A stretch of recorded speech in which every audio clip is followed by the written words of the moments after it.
Hi there. I'm Carrie Sackett. I am America's loneliness coach. I'm glad that you're with me here today. I help people break out of that inner mental loop that keeps us from building meaningful connection with others and creating joy in our lives and having the emotional support that we need from others.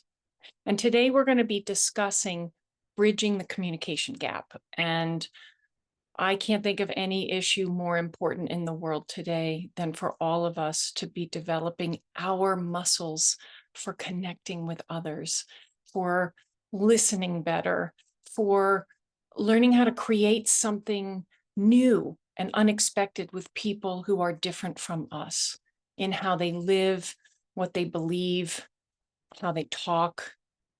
And when we do develop those muscles, we become more of who we are and we express ourselves more authentically. So we're going to spend about 20 minutes together. You're going to walk out of here with very practical tools to put to use right away in your life, at work, at home, with friends and family. I specialize in group and couples and family coaching, which in essence, if you boil that down, what I'm doing is I'm supporting people to have hard conversations, uncomfortable conversations with people that they love, people they don't love, people they've just met, or longtime colleagues. And so I've been thinking about hard conversations, and we all dread them. I dread them. What are some of the contexts in which we are dreading conversations? Well, some of it can be as mundane as having to talk about how to share a living space together. That can be uncomfortable. Or some more serious ones with more on the line, having a disagreement with a vendor or a manager or a client. A family member who's not respecting your boundaries, or you and your spouse have hit a rough patch. So, what are the elements of uncomfortable conversations? There are three contexts. One is emotional, one is cognitive, one is social. So, for the emotional aspect, when we dread hard conversations. Why? Because maybe we're feeling vulnerable, or we're worried we're going to get hurt, or we're going to hurt someone else, or someone's going to have a big emotion like anger, or burst into tears, or have no emotion at all. Emotions are something that we're going to dive into a little bit later, but that's the emotional piece of it. The next piece is the cognitive piece. What was part of our dread? We either, before the conversation, we're knowing what the other person is going to say, or we're completely anxious because we don't know what's going to happen. Either way, those are two sides of the same coin, the really wanting to know or the being terrified of not knowing. Because these are activities that we're doing alone by ourselves in our heads before the conversation happens. We're trying to pre-know in some way so that we can control an outcome. The third element of this is the social element. So when we're trying to control that outcome, what are we thinking about? What's in it for me? Am I getting hurt right now? Am I doing this conversation right? Can people see through me and see that I'm unworthy? Do people think I'm a real jerk? That's our subjective me loop. And that's where we're going to start and dig in, because you can see in this graphic who's there, who's present for our hard conversations. Me. Just me. Forget all those other people involved. But actually, we are a social species. We are always connected to others. We're taught that we are isolated individuals. That's our culture. It's a me culture. We're isolated individuals, but it ignores then how people impact on us and the world impacts on us and how we impact on others. So if we can appreciate the we-ness, and that's what I say, it's what I work on with my clients and the practitioners that I train is we all have our me lenses, that's our culture, but we can also have another lens, which is the we lens, where we can see it's the world that we all actually live in. That's the system. It's the we're all connected system. So if you can go with me on the we lens, that there's value add to bringing that into our lives, then we have to consider that even when we're going into hard and uncomfortable conversations, we're co-creating that conversation. We've co-created everything leading up to that conversation. Every moment of our entire relationship has brought us to this moment where we're trying to navigate something uncomfortable and difficult. So that's a we lens. Okay, we're co-creating this conversation. Now, when I work with couples and they come in to me, a lot of times, they'll come in and someone will say, the problem with this marriage is that one. My spouse, they did this and this and this, and they're really bad and they messed up the whole relationship. And while I might agree, oh, that was really bad, that was very hurtful, and it's still the case that the couple together have created the house they're living in. They've co-created the mess. So when someone comes in and points to the spouse, that's like someone looking at a house, pointing at one crooked brick and saying, you see why this house is a mess? It's because of that one brick. Nobody does that. So we can try to include going into our conversations, and while we're having the conversations, that we're doing it with others. On a family situation, with a we lens, somebody in your family will just say it's dad for the heck of it. Somebody is passionately talking about their beliefs, unprompted, and in all kinds of situations where people are feeling uncomfortable, obviously. Well, what do? One possibility is to say, if you have the we lens on, how do you say what you have to say in a we way? Like, hey, Dad, you're driving me crazy talking politics all the time. We don't agree.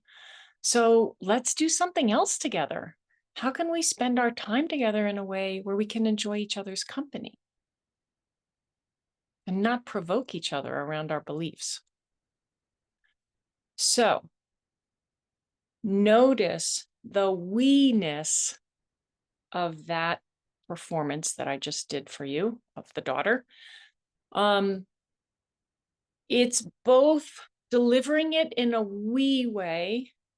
It's also pointing out something that we all forget because we live in me world, is that, hey, Dad, we're doing this conversation together. Hey, Dad, we're doing this being under the same roof together right now. So we can make choices and decisions on how to do this. Note the authenticity in saying what's going on for the daughter. Hey, Dad, you're driving me crazy. I want to be with you, but I don't know how. That's the kind of an essence of what the daughter was saying. So there's a we example in a family context. Now, in a work context, another way to put on the we lens is to be asking questions, we-based questions. Like maybe you are having a disagreement with a direct report or a vendor or a manager.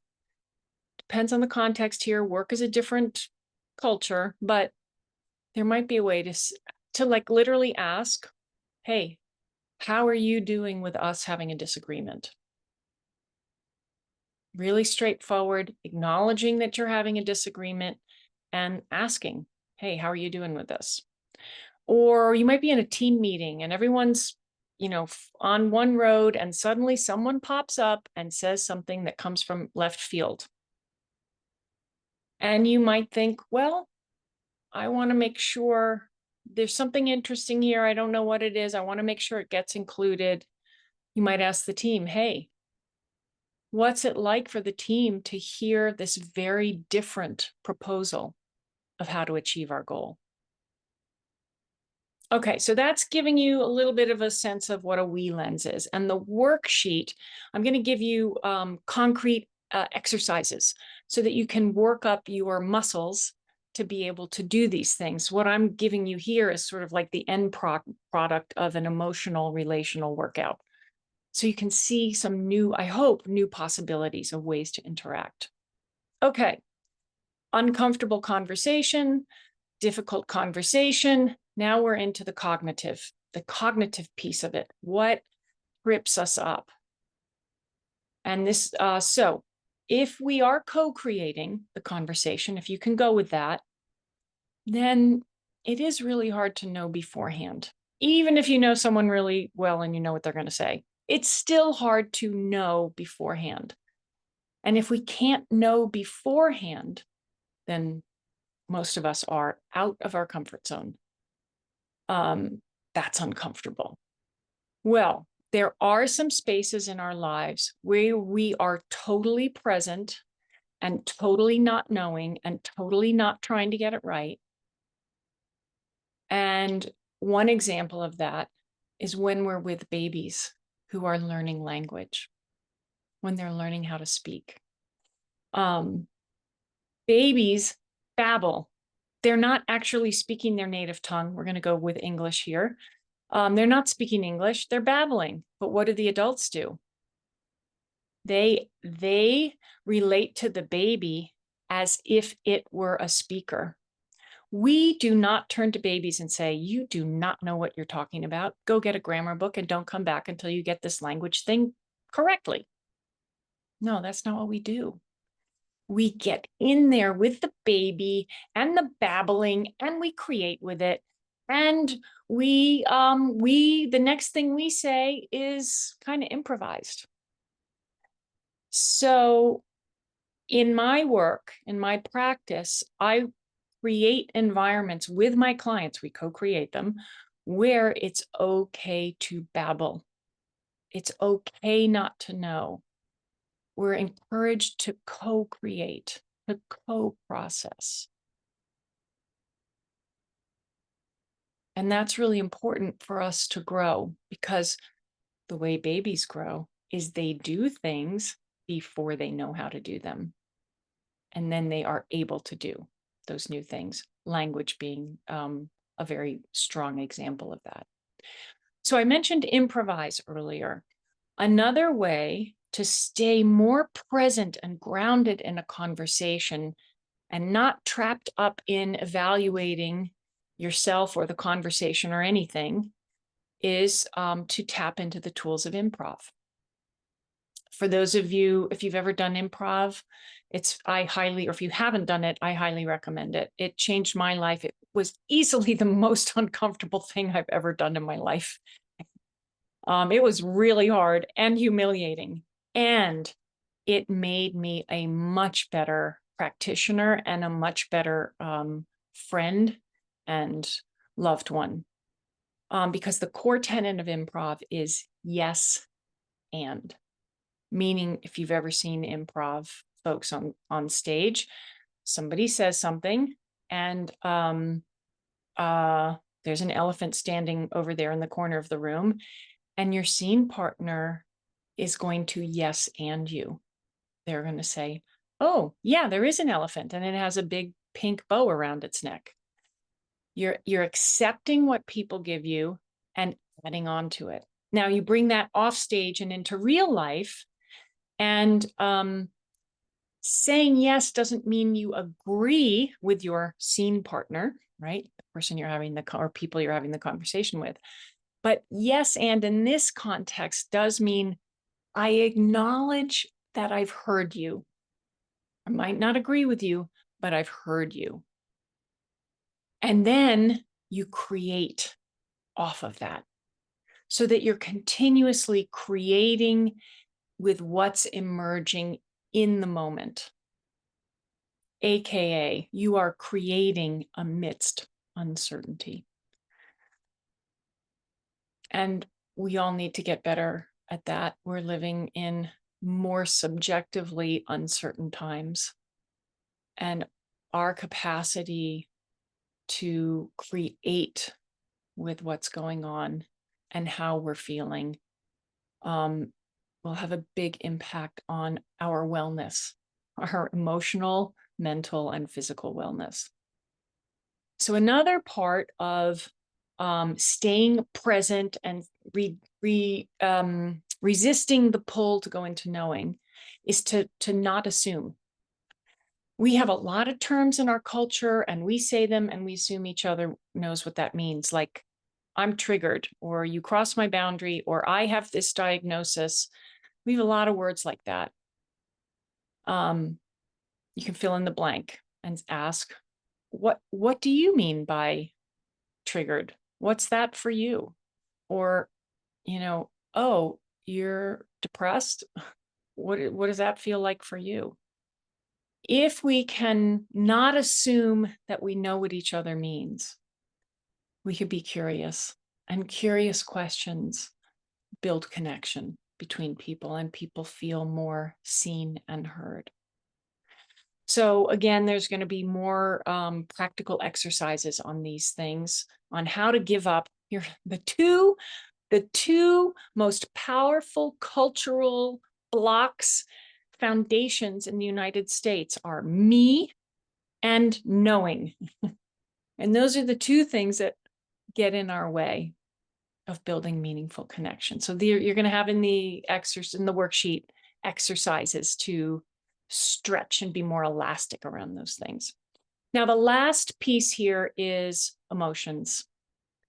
We invest a lot of energy into avoiding our emotions, managing them. Managing them keeps us from experiencing and articulating what we're actually feeling, because we're busy trying to behave the way we think we should behave.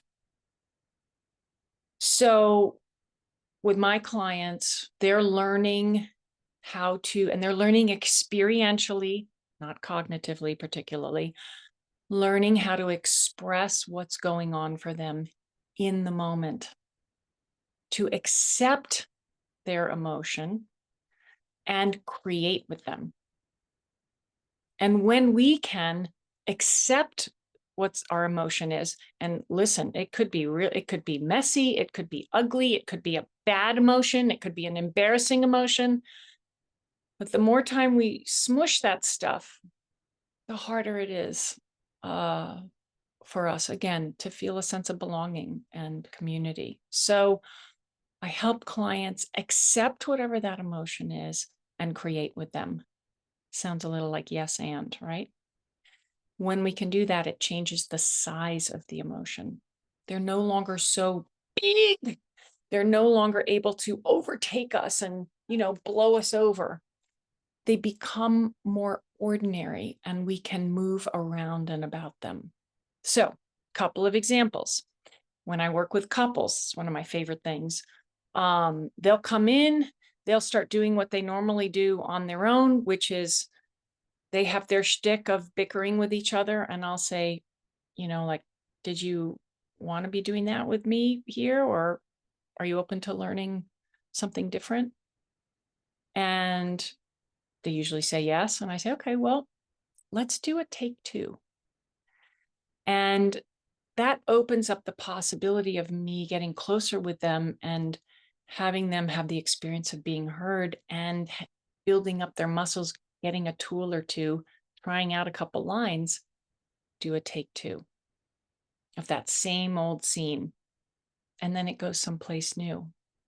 And couples, they send me messages months afterwards and say, oh my God, thank you so much. It was Friday night. We were arguing over the logistics of how to travel and get out of town. And then, I just stopped the conversation. I said, hey, let's do a take two. And then we totally reorganized it and we had a fabulous weekend together. That's like a really nice practical example. And you'll notice a flow through here of terms from theater and improv. And I love tapping into those because, especially in couples and family work, we're scripted. We have these scripts of how to be a husband and how to be a granddaughter and a wife and how to be, endless scripts out there. So a sibling. So theater gives, and especially when you take them off the stage, bring them into everyday life, it gives us a little bit of permission in a we context, or an ensemble in the theater, to try some new things and see how it goes. So with families, here's a script. If you have kids, I'm sure you've experienced it. 6-year-old wants to rollerblade around the house. Parent says, absolutely not. You will not be rollerblading around the house. We have nice floors and we have nice furniture, and you're not going to do that. 6-year-old says, oh, yes, I'm going to do that. And it escalates. And now you're in a battle of the wills. And where does that go? You can hear it. It's a no, but conversation. No, but I want to do it my way. No, but I want to do it my way. Okay, how do you get out of that with a 6-year-old having a tantrum? Well, here's one thing that I've developed with families that they find helpful. The adult might say, all right, you want this, I want that. We're stuck. Now what do we do? And you can ask the 6-year-old, and notice it's the we language. Now what do we do? And you'd be surprised how often a 6-year-old stops the tantrum. I was like, well, we could play cards together. We could go outside and you could push me on the swing.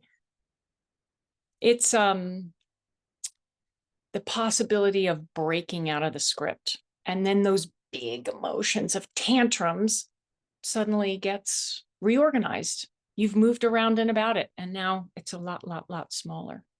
In group work, clients, when they first start group, they might be like, okay, this thing's happened and I'm going to go off and process it. And then I'll come back to group and tell you about it.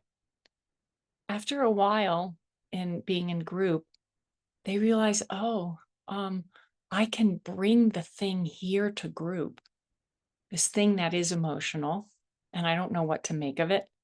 I don't even know what I'm feeling, and co-process with the group. And we'll do it together. Not because the group's going to tell me what to do, but because then I have all these rich inputs from people from different perspectives. And we're creating also with my emotionality. Let me tell you, this turbocharges emotional growth. In the groups, remember, we create a culture of where you're permissioned to babble and not know. And that's an incredibly nourishing and supportive environment, and all kinds of unexpected things happen off of that. Finally, for work,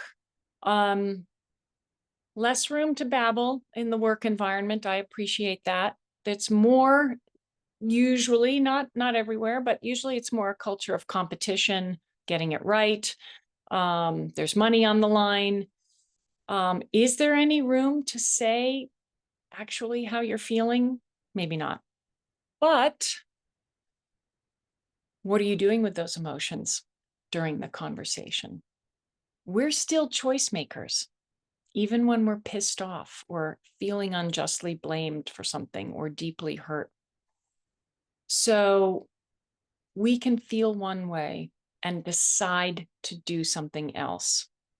One of my favorite stories is a solopreneur. She's in one of my groups, and she came to group to co-process on an upcoming business meeting. And the group kind of explored the ways that she stayed small and not asked for help and, worked really, really, really, really hard to take care of everything. And we opened up the space and possibility where she could see maybe the road to actually asking for what she needed in this upcoming meeting, which was money from a funder. And so she came back to group the next week and said that this amazing thing happened where she was in the scene, in the meeting, and she's both in the scene and like hovering above, seeing her old self who would have, stayed quiet, and then seeing herself perform ahead of herself, just like the babbling baby, and utter the words of making the big ask of what she really needed in terms of funding to get the project done. And she got the funding. So let's just sum this up, and then I'll say a word about the worksheets. The 3 tools for closing the communications gap and going into hard and uncomfortable conversations, feeling more confident that you can get through them, maybe in a more human way, a more connected way, a less degraded way, more hopeful way, seeing the we in the conversation, giving up the pre-knowing, the pre-not knowing, the pre-anxiety, what's going to happen. We don't know. What you want to do is be building up those muscles so you can tap them in the moment. And finally, to relate to emotions as more ordinary. I hope this has been helpful to you. And I hope that you will check out the worksheet. Again, those are going to be real exercises. Learning this is experiential. If you only had to read a book for this, we would all be really good at uncomfortable conversations. But there are ways that we're all underdeveloped. And the way we develop in a social, emotional way is with others. So the exercises in the workbook are best done with others and not by yourself. You can do them by yourself, but there's more likelihood that you'll get pulled back into the cognitive.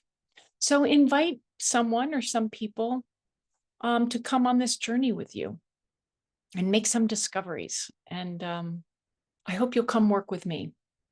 I will be your partner in emotional and relational growth. So thank you very much. And I hope you're having a great conference, and I hope to hear from you.